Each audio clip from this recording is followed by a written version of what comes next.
Hi viewers, நீங்கள் stock மார்க்கெட்டில் உங்களுடைய ரியல் வெல்த்தை க்ரியேட் பண்ணணும்னு நினைக்கிறீங்களா? அப்போ உங்களுக்கு இந்த சீக்ரெட்ஸ் கண்டிப்பாக தெரிஞ்சுக்கணுங்க.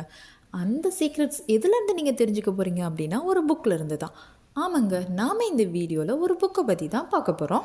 அந்த புக்கோட நேம் என்ன அப்படின்னு பார்த்தீங்கன்னா, காமன் ஸ்டாக்ஸ் அண்ட் அன்காமன் ப்ராஃபிட்ஸுங்க. இந்த புக்கை ரிட்டன் பண்ணவர் யாருன்னு பார்த்தீங்கன்னா, ஃபிலிப் ஏ ஃபிஷர் அப்படிங்கிறவர் தான். இந்த புக்கு பப்ளிஷ் ஆன இயர் பார்த்தீங்கன்னா 1957. இந்த புக்கில் ஃபிஷர் அவருடைய இன்வெஸ்ட்மெண்ட் ஸ்ட்ராட்டஜியை பற்றி எக்ஸ்பிளைன் பண்ணியிருப்பார். ஈவன் வாரன் பஃபட் கூட இந்த புக்கில் இருந்து நிறைய ஸ்ட்ராட்டஜி அவரோட இன்வெஸ்ட்மெண்ட்டுக்கு யூஸ் பண்ணியிருக்காருங்க. ஃபிஷர் இந்த புக்கில் நிறைய இம்பார்ட்டண்ட் பாயிண்ட்ஸ் செக்லிஸ்ட் பண்ணியிருப்பாங்க. அதில் நீங்கள் ஒரு கம்பெனியை செலக்ட் பண்ணுறதுக்கு முன்னாடி கண்டிப்பாக ஒரு 3 பாயிண்ட்ஸை செக் பண்ணணும் அப்படின்னு சொல்லியிருப்பாங்க. அது என்னென்னா, ஒரு கம்பெனியோட ஃப்யூச்சர் எப்படி இருக்குது, அது ஸ்ட்ரென்த்தான கம்பெனி தானா அப்படிங்கிறத செக் பண்ணணும். செகண்ட் என்னென்னு பார்த்தீங்கன்னா, கம்பெனியோட மேனேஜ்மெண்ட் எப்படி இருக்குது, அதோட விசன் ஸ்ட்ராங்காக இருக்கா அப்படிங்கிறத செக் பண்ணணும்.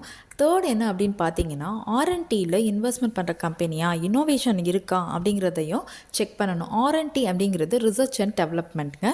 ஒரு க்ரோத் இன்வெஸ்டிங்கை பற்றி இந்த புக்கில் ரொம்ப நல்லாவே எக்ஸ்பிளைன் பண்ணியிருப்பாங்க. அதாவது ஒரு simple and fast growing company எப்படி செலக்ட் பண்ணி அதில் இன்வெஸ்ட்மெண்ட் பண்ணி லாங் டேர்மில் மாசிவ் ப்ராஃபிட் ஏர்ன் பண்ணலாம் அப்படிங்கிறத பற்றி எக்ஸ்பிளைன் பண்ணியிருப்பாங்க.